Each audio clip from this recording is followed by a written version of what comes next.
This past one was an embarrassing week for some members of the mainstream media, as two of the big stories they talked about and covered extensively turned out to be false.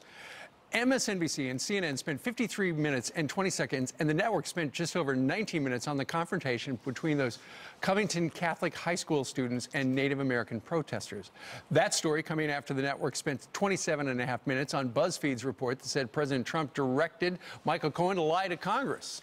MSNBC and CNN mentioned impeachment in relation to the report 179 times on Friday alone, but then the Mueller team released a rare statement saying the BuzzFeed report was inaccurate.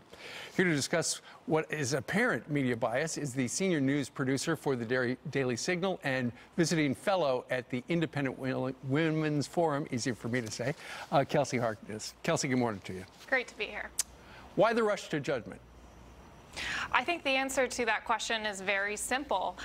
Many members of the press have hated Donald Trump from the start, since he decided to run for president. And I don't say that lightly, but I think since he decided to run for president, members of the media have been on a mission to prove themselves right. And in the process, they've started to believe their own fake news. And what I think all of the media needs to realize right now, especially in light of what happened this weekend, is that fake news has real consequences. Just imagine if there were no 2-hour-long videos that could exonerate these high school boys, right. Their lives could be ruined. And imagine if the special counsel didn't come out and make this statement. I imagine many members of Congress and the media would be pushing still to impeach President Trump.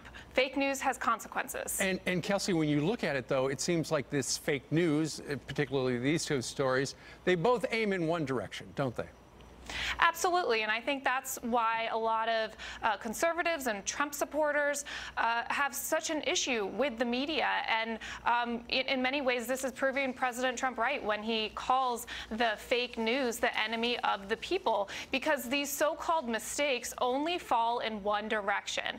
And that direction is always in some way that is harmful to the president and his deplorable supporters. There you go. All right. Kelsey Harkness from the Daily Signal. Kelsey, thank you very much. Thank you. All right.